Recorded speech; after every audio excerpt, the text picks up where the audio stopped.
China, Venezuelan President Nicolás Maduro Moros arrived in Shandong province, the third stop on his tour of the People's Republic of China. In Chile, despite heavy police repression, citizens arrived at the General Cemetery as part of the commemorative acts for the 50th anniversary of the coup d'etat and the assassination of Salvador Allende. And in Morocco, authorities report about 2,500 killed after Friday's earthquake as international teams joined search and rescue efforts.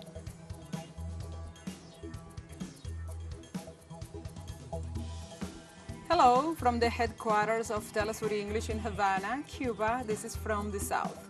I'm your anchor, Gladys Quesada, and these are the news. On Sunday, Venezuelan President Nicolás Maduro Moros arrived in the province of Shandong, the third stop of his six-day tour of the Asian nation. The presidential office reported that the leader arrived at Yaoqian International Airport in the city of Jinan in the northeast of the country, where he was greeted along with his delegation by the vice governor and a group of high-ranking regional officials. During this third working day, Caracas and Beijing continue to strengthen their cooperation ties in political, commercial, financial, and technological matters, a link maintained since the beginning of their diplomatic relations in 1974. Earlier on Sunday, the Venezuelan president visited the Zhangjiang Artificial Intelligence Island Experimental Center as part of his official visit to the Republic of China. During the tour, President Maduro learned about the use of technology in land traffic control regulations, the operation of the virtual classroom, and the latest technological breakthroughs. Maduro also held meetings with local authorities, which he described as positive, while emphasizing the deep brotherhood between China and Venezuela and the willingness to enhance friendly exchanges for the prosperity of the two peoples, with a view to building a new world based on quality and respect. We stay in the matter. While in Shanghai, the president of Venezuela also visited the headquarters of the BRICS Bank. The bank's president, Dilma Rousseff, was in charge of the welcoming ceremony. During the day, the parties held an extended meeting, which was also attended by the Venezuelan Vice President, Delcy Rodriguez. Maduro supports the creation of a new financial architecture that allows transactions with national currencies and new forms of financing for the development of the Global South countries. And precisely, the president of Venezuela, Nicolás Maduro Moros, declared that the people of China and Venezuela are friends who share a common destiny in the world to come. During an exclusive interview with the Chinese agency Xinhua, Maduro stressed that there is a model relationship between Beijing and Caracas. Furthermore, he affirmed that the Asian giant has inaugurated a new era of the emergence of non-colonialist superpowers. The president stressed the courage of the Chinese government and the people to denounce the illegal sanctions against Venezuela, and highlighted that in spite of the coercive and unilateral measures, the country has shown outstanding economic growth.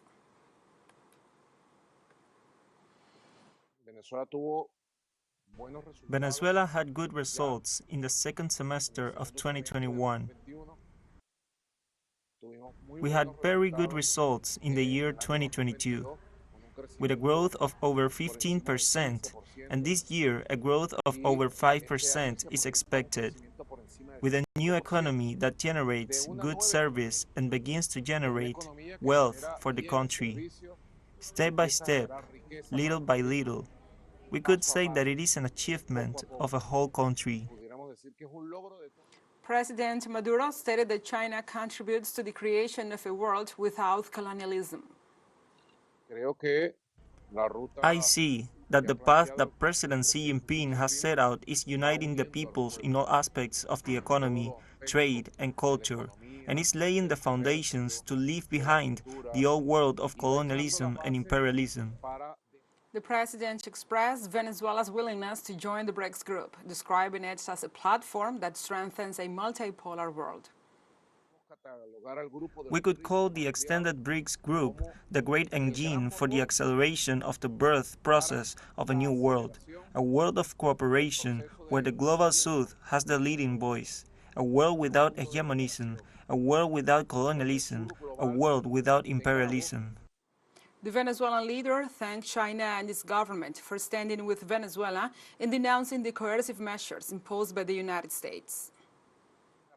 In this sense, I am deeply grateful for the courage and the firmness of the government of President Xi Jinping, of the Chinese people, in supporting Venezuela in condemning these illegal and criminal sanctions. Secondly, the most important measures are to attend to the people, because the sanctions seek to affect, damage, hurt the social and economic life of the family, of the community, in short, of our people. President Maduro emphasized that the BRICS are accelerating the de-dollarization of the world. The world of the future, surely it will be a world of a basket of currencies. Surely it will be the world of a single currency. The BRICS accelerate the de-dollarization of the world, the emergence of a new international financial emergence, of a new just economic order for which humanity has years, decades, and centuries fighting. So the BRICS are the big engine of hope for a different world. And now let's take a short break, but remember you can join us on TikTok at TeleSUR English, where you will find the news in different formats, news updates and more. Other stories coming up. Stay with us.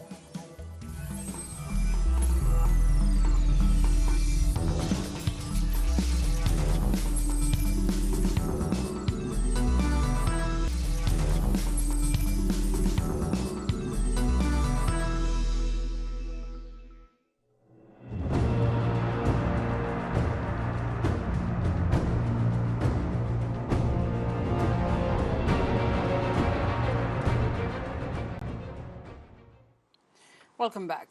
This September 11th, Chile marks the 50th anniversary of the coup d'etat that ousted late President Salvador Allende. This year's commemoration was received with heavy repression by the riot police. On Sunday, in the eve of the customary activities, social movements marched through the streets of Santiago, heading to the General Cemetery to honor the memory of the victims of the coup d'etat. As they passed by La Moneda Palace, the seat of the government, the riot police, better known as Carabineros, repressed them with tear gas and water cannons, with the aim of dispersing them and preventing their arrival at the cemetery. The mobilized population called upon human rights organizations to denounce the strong repression.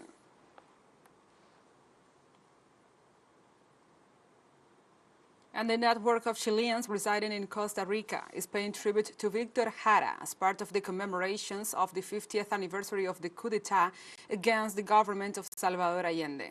The songwriter, singer, revolutionary militant Victor Jara was one of the over 40,000 people killed by the Augusto Pinochet dictatorship after the coup d'etat and assassination of the then Chilean President Salvador Allende.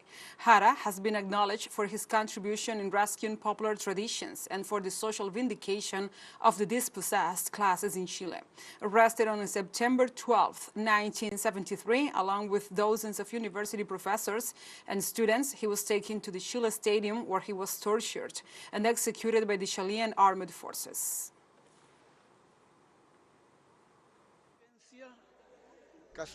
It was a mere chance to have met him under such circumstances, and I was glad to get to know him a bit.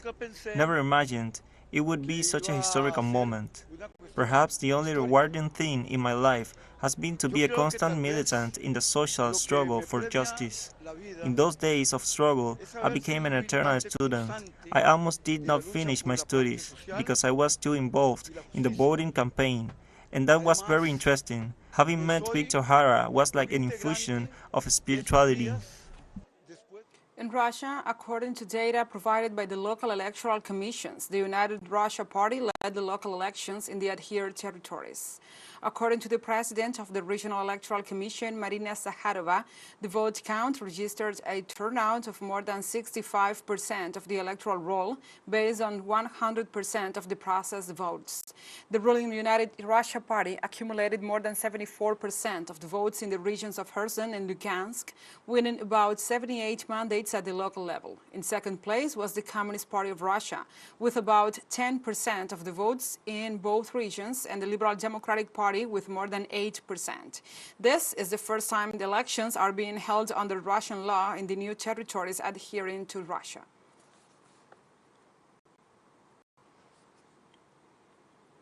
Artem Korskiro, the head of the Department of Improvement of Territorial Management and Development of Smart Projects of the city government, made public the results of the elections, taking into account the electronic voting.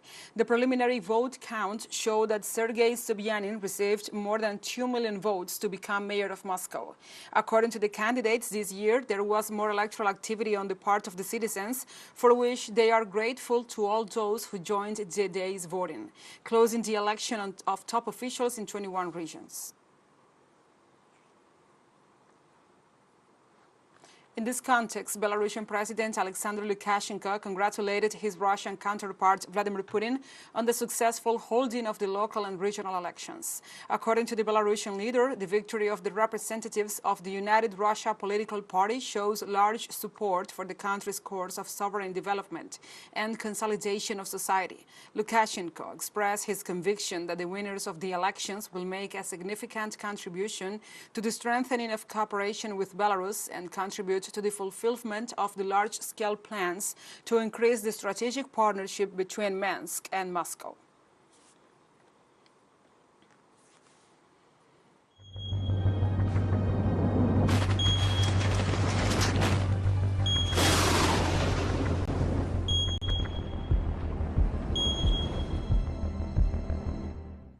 We move on to other topics. The government of Morocco decreased 3 days of national mourning after Friday's earthquake that so far has left a partial toll of about 2,500 dead and another 2,400 injured people.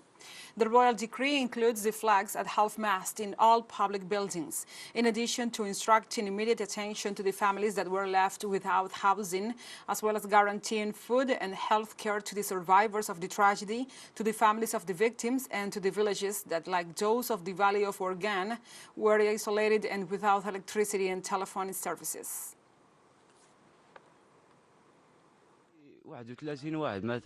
Almost 31 persons died here. Yesterday, we used all our effort to help and rescue people here. We did what we could, but for many other people, we could not help them. So they stayed on the rubble. They could not breathe. We helped one person to let them breathe, but many other people died. We could not help them. The government of China renewed this Sunday a yellow alert for storms expected to affect the southern part of the country, which could increase the disaster situation in this region. According to the National Observatory, heavy rains are expected to fall in at least 7 regions of the Asian giant, which increases the complexity of the scenario left by the recent rainfall. In view of this, local governments are implementing traffic control measures on the most vulnerable stretches of roads. These regions are ready to disconnect at-risk outdoor power supplies, temporarily suspend outdoor operations, and relocate people in danger. We have a second short break coming up, but before we invite you to visit our YouTube channel at TeleSUR English, and there you will be able to rewatch our interviews, the top stories, the special broadcastings, and more. Hit the subscribe button and activate the notification bell to stay up to date on the world's most recent events. We have a final short break. Don't go away.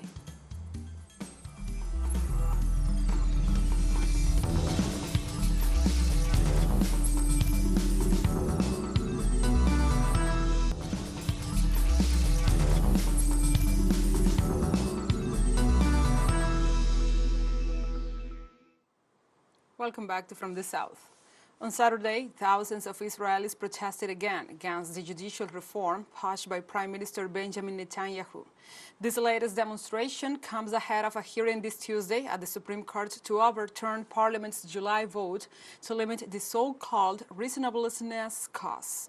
Also, a 15-judge panel on the High Court will hear petitions against the reasonableness law.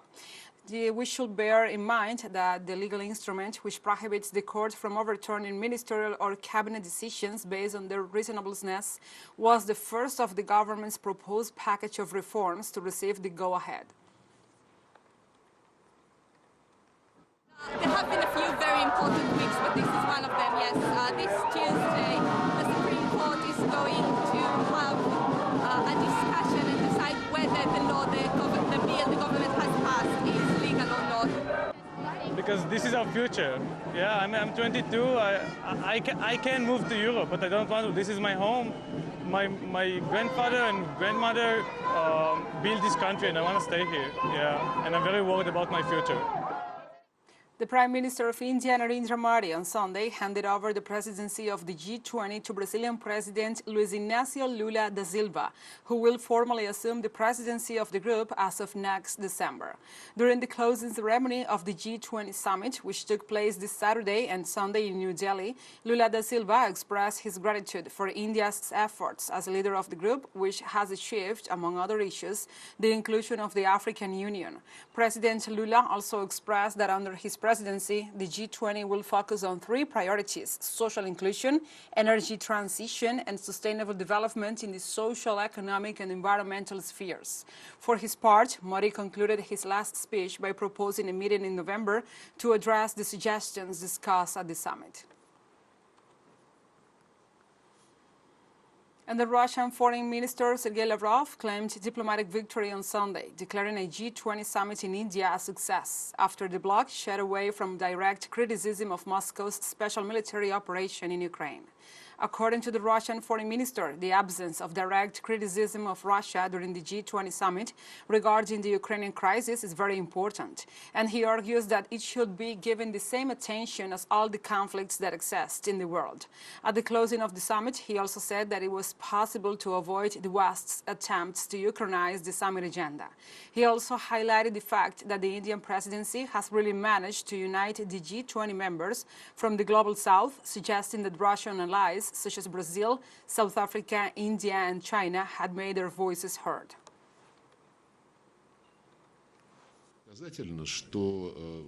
It is telling that the Ukrainian paragraph was included and is a consensus subject, but it's not about Ukraine. Indeed, the Ukrainian crisis is mentioned, but exclusively in the context of the need to solve conflicts in the world, the resolution of these conflicts in accordance with all purposes and principles of the UN Charter. This is very important, because as soon as Ukraine is mentioned, you cannot engage with the West on an intellectual level. They just demand a cessation of Russian aggression and a restoration of Ukraine's territorial integrity. Niger's transitional government condemns France for plotting an aggression against its administration. The military accuses Paris of masterminding a joint intervention with Benin, Ivory Coast, and Senegal, which they consider a conspiracy, and warned that they will respond to any form of attack against Niamey. Military authorities affirmed that the armored vehicles of the French army are deployed in the commune of Malanville in Benin, while several war helicopters and French military are in the Ivory Coast, together with the warplanes of the French military in Senegal, all said to be used against Niger. In this regard, the military junta stated that they have intelligence of this conspiracy prepared by the French army in collaboration with ECOWAS countries. On Sunday, Gabon Prime Minister Raymond Dong Zima described as reasonable a transition period of 2 years before free elections. The Prime Minister said that the period could end up being slightly longer or shorter. Dong Zima was appointed last week as head of the transitional government by General Brice Oligui Nguema, who led the August coup d'etat against the President Ali Bongo Ondimba. The coup happened on August 30th, moments after Bongo had been declared the winner of a presidential election, which both the army and the opposition declared fraudulent.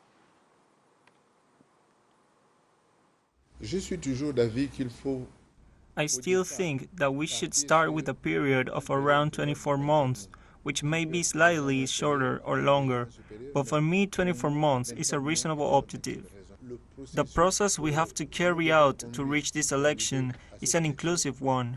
Inclusive means that discussions and consultations will involve many people, so there will be a lot of back and forth, synthesis, restitutions, and validations of the results we get halfway through. As a result, I believe that this can be completed within 24 months. And like this, we have come to the end of this news brief. But remember, you can find this and many other stories on our website at telesurenglish.net. And also, if you feel so inclined, please join us on social media for all the latest news. We are on Facebook, X, Instagram, Telegram, and TikTok. For TeleSUR English, I'm your anchor, Gladys Quesada. Thank you for watching.